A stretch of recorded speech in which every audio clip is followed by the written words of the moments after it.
Well, hi, train friends. Welcome to the Ozark, Midland, and Southern Railway. I'm Bill B. I'm just back from my trip to Detroit, Michigan, where I was privileged to be able to attend Trainapalooza 2024. As you can see, I am not down in the train room. As for the last couple of days, I have been at the computer putting together this video. I must thank Jason Stuckert and all of the Detroit 3 railers for all the hard work they put into this year's event. It was simply fantastic. During the course of 2 days, the attendees were offered the opportunity to visit the homes of 7 Detroit 3 railers to view their fabulous O-gauge layouts. I know this video is a long one. I made it to share with you and as a visual memory for myself. I had the very best time, and I hope you will enjoy the video. As I was driving to the first home on the tour to view Clem's layout, I passed a grain elevator and saw a small SW9 switcher at work. Those who watch the channel know how much I love switchers, so I just had to stop and take a few photos. As it turns out, the SW9 switcher, number 1223, built in 1953, belongs to the Adrian and Blissville Railroad, a Class 3 short line. The ADBF operates 20 miles of trackage between Adrian and Blissville, Michigan, and interchanges with the Norfolk Southern Railway. On this day, I believe the switcher was working to load grain hoppers at the elevator. It was neat being able to rail fan a bit before arriving at Clems Home. Clem is a 3-rail O-scale modeler who has built an impressive layout, which in many ways resembles real railroad operations. He has a large, looped track plan with over 300 feet or 3 scale miles of track. His beautifully scenic layout allows his trains to run through both urban and rural settings.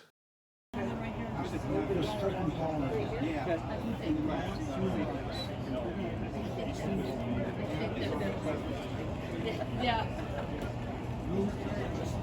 Those were the days I'm engaging myself there.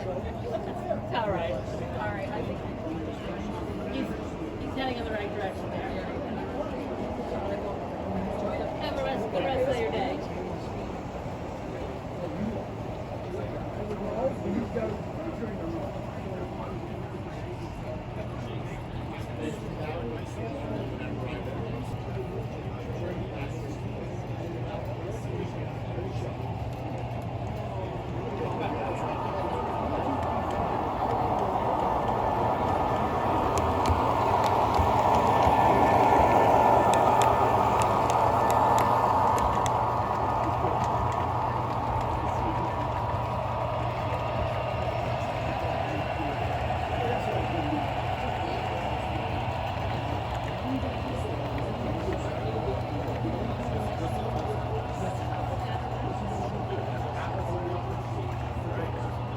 First time I've really been to something like this, where it's actually Unless you threw it too late. layout too.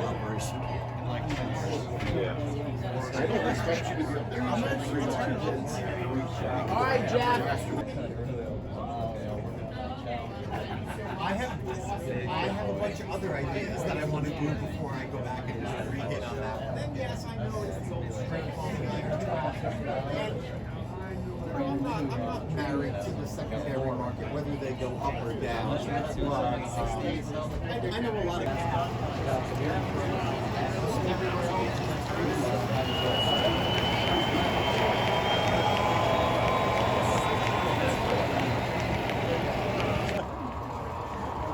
Well, you've got a beautiful layout. Thank you.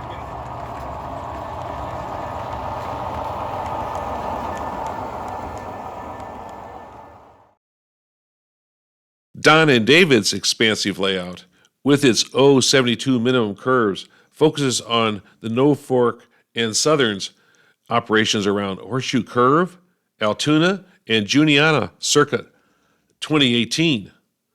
The fellas, I believe, would tell you that there is still a lot of work to be done, but one can easily see that they are well on their way to creating a wonderful and exciting oak-age railroad.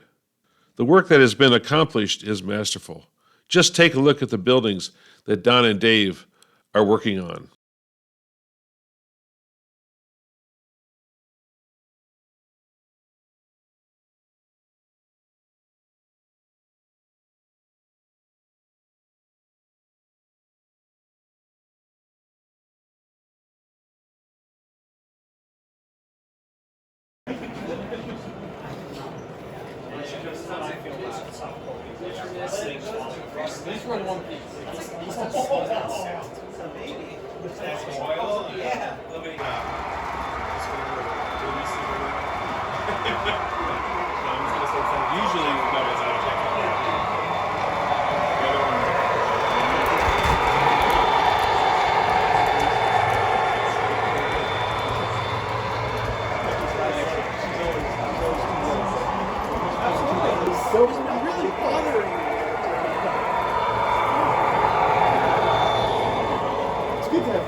It gets to the point where you can't hear your strong thoughts, you know?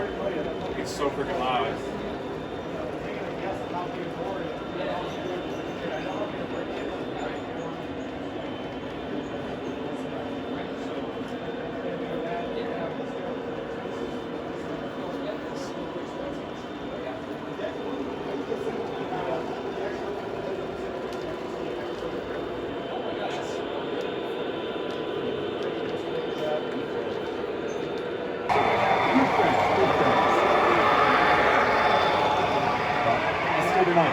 Thank you very much.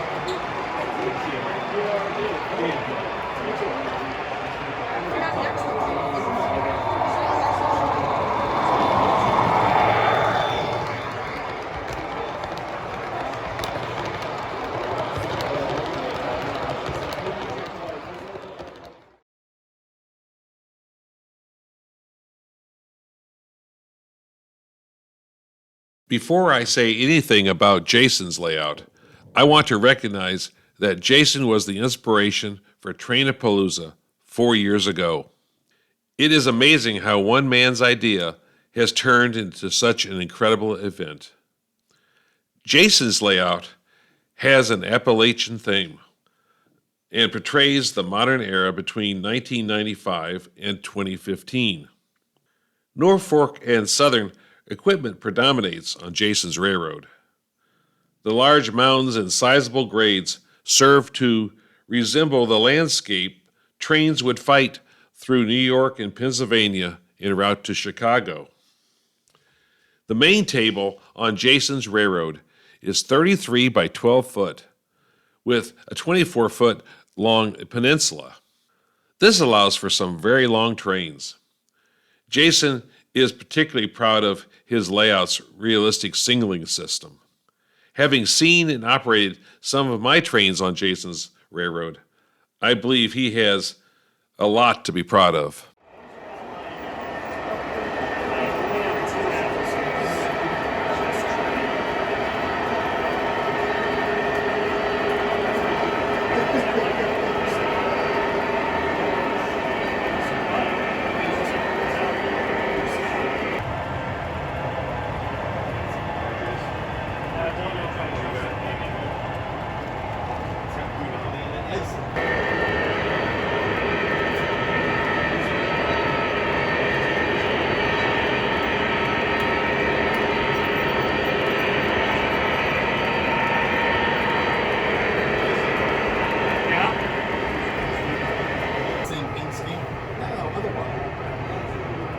So, the fluting, the simulated fluting. Yeah, is going to be on that also. Well, that's my question.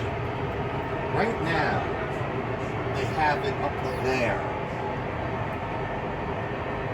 I don't think you need it.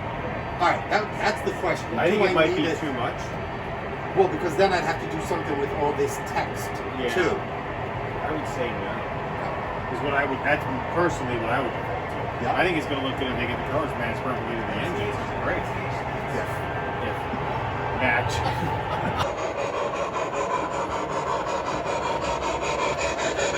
Now arriving from Chicago, track 2, train number 376, Chicago Merchant.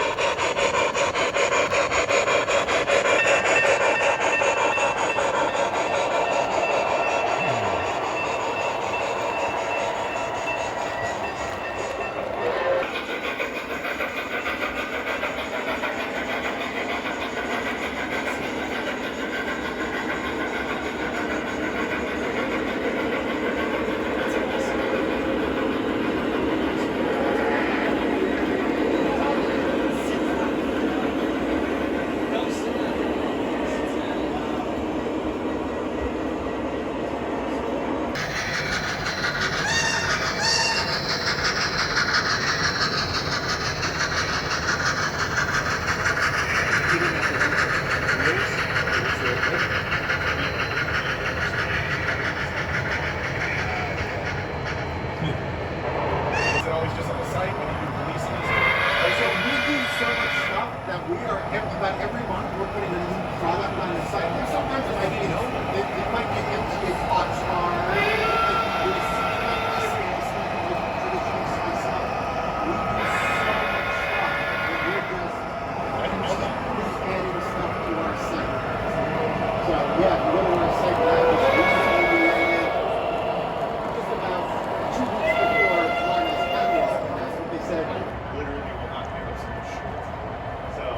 Because of that, I just haven't been there. I just want to get some cool off a little bit because I was pretty curious.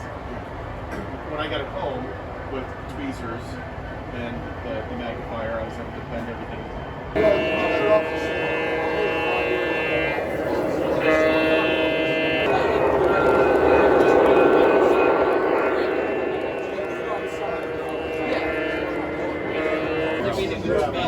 Oh no, we're getting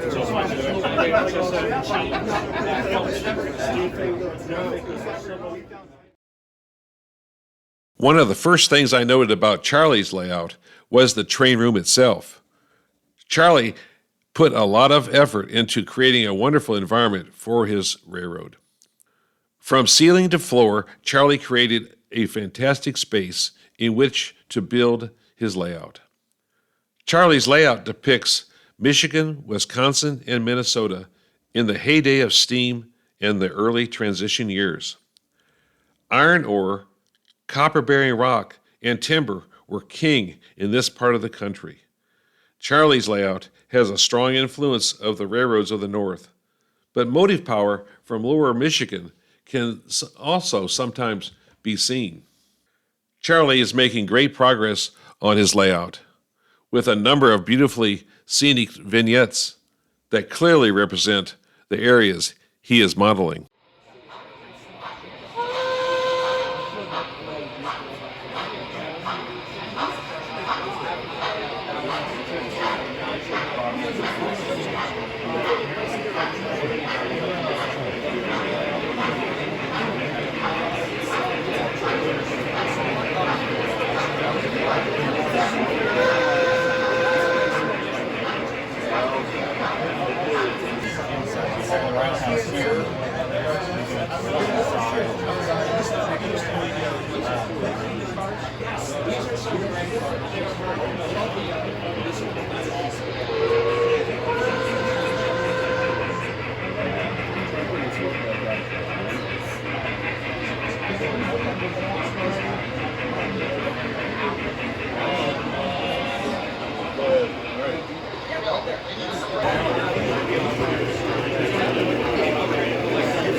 The machine shop. Yeah, that's That's announcing the kit too.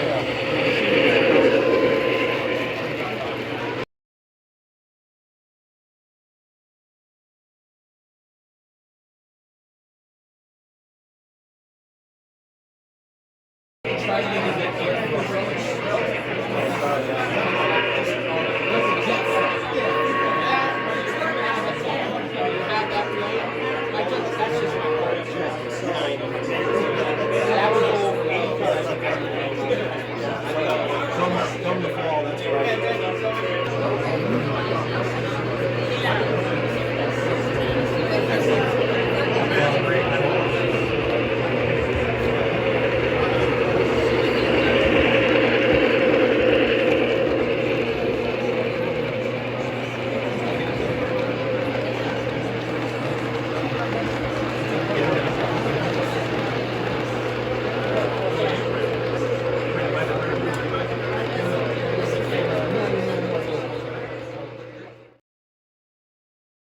When one steps into Bob's train room, one is immediately captivated by its large size and its level of completion. As one takes in all that there is to see, it's clear that Bob is a master modeler. Bob has been working on his L-shaped 62-foot by 23-foot layout for 14 years, and the level of detailing he has achieved in that time is fantastic. Moon Valley is the name of the town you will see on the layout, and it contains both fantasy and drama. There is plenty of train action on Bob's layout, with 5 separate loops of track to include a streetcar and subways running both above and below the main level. While in the train room, one cannot help but notice the airplane and ship models on display. Bob's craftsmanship is simply amazing.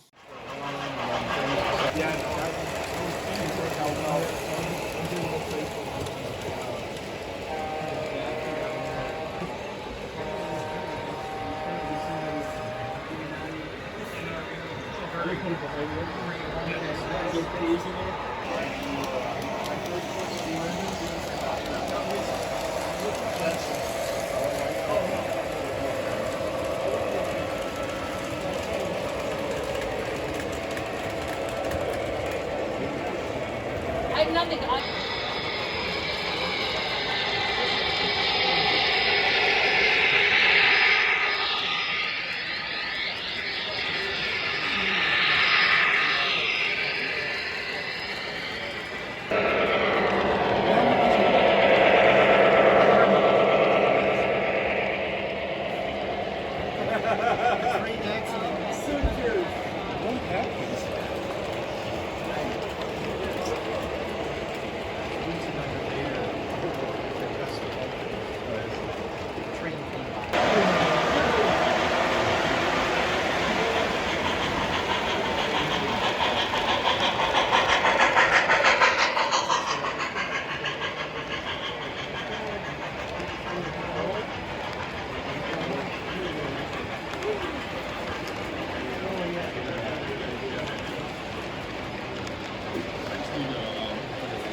Well, they don't have the base. Yeah.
Joe's layout is an impressive work in progress. It features two large loops that wrap around Joe's huge train room. One immediately notices the amazing quality of Joe's bench work. The layout is designed with numerous industrial vignettes that serve as the backdrop for Joe's trains as they traverse the tracks. Joe has blended both technical prowess with an artistic flair that really makes his railroad stand out. One neat feature of his layout is how he took several off-the-shelf buildings and, after modifying them, put them together to create a single massive industrial complex. The large two-track bridge on the layout that crosses over a huge valley also grabs one's attention. Joe's layout is clearly on the way to becoming an O-gauge model railroad masterpiece.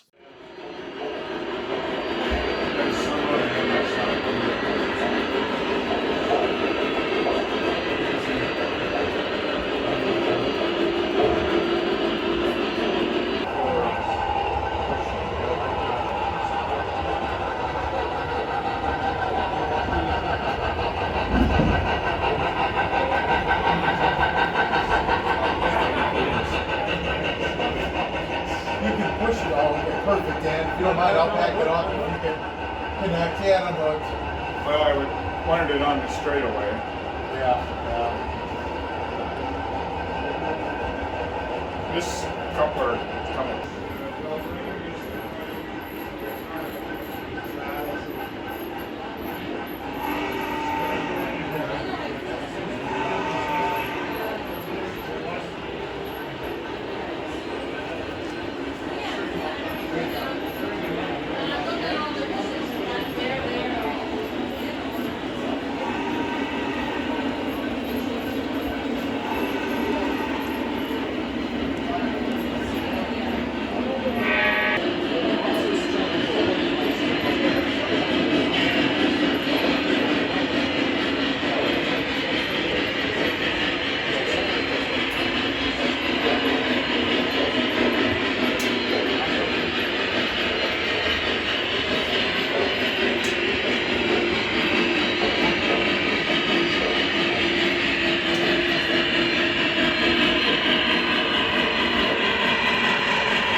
When it comes to Norm's layout, what can one say?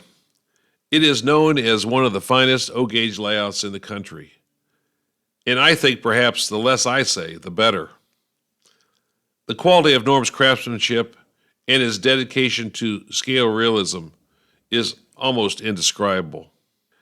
My photography and video does not do Norm's layout justice, but I hope you enjoy what I was able to capture here.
He's got the 3D printer these days. It's okay. What else can I say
finished parts are on here if we want to put them on the layout. Yeah, a lot of this stuff, I don't know who made a lot of this white metal stuff I collected at the time, but I bought a few collections of it. It's super hard to track down. Yeah. And if you do, people want a great cars. Yeah. Hey, Norm, say hi.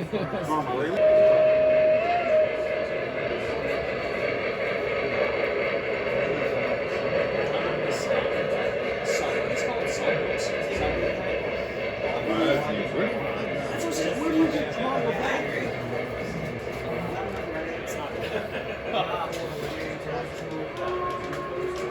It's just Yeah, it was really not with that typical it's green. impossible not to. Oh, It's yeah. like, this is just insane. It's incredible.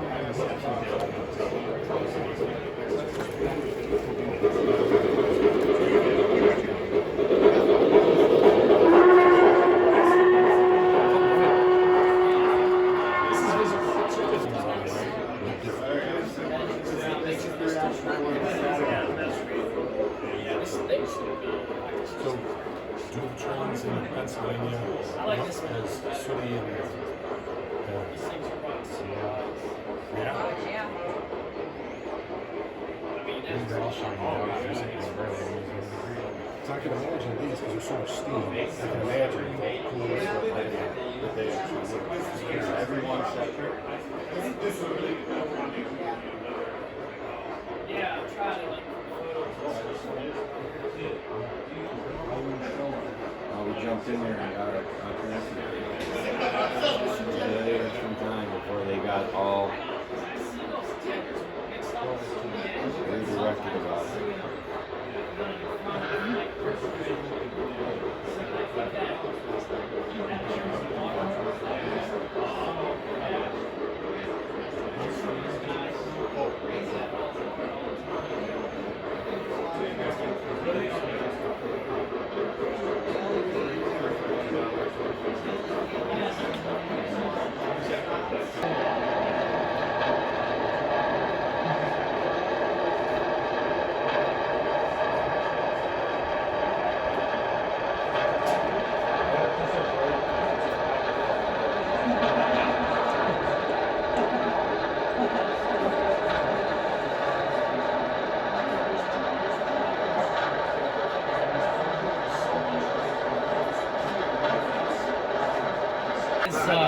That's what a lot of the engines from the factory always have some kind of oil residue on it, so that's just creeping along, just wicking along the paint. Well, always slowly heat it up, and you got to keep going back and doing it. Basically, what I'll do is just Windex and a chip brush. Just keep doing it. Just keep doing it. Thank you so much.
He's not ready. Yeah, I was just trying to get it. Boom.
I do have a fastball.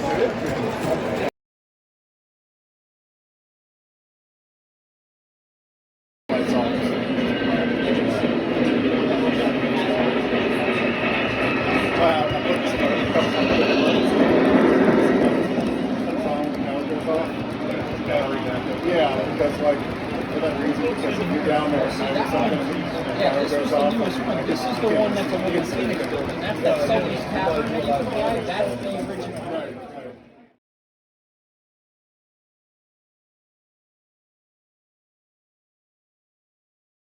At the end of the second day of the home layout tours, the attendees were invited to the Detroit Three Railers Clubhouse.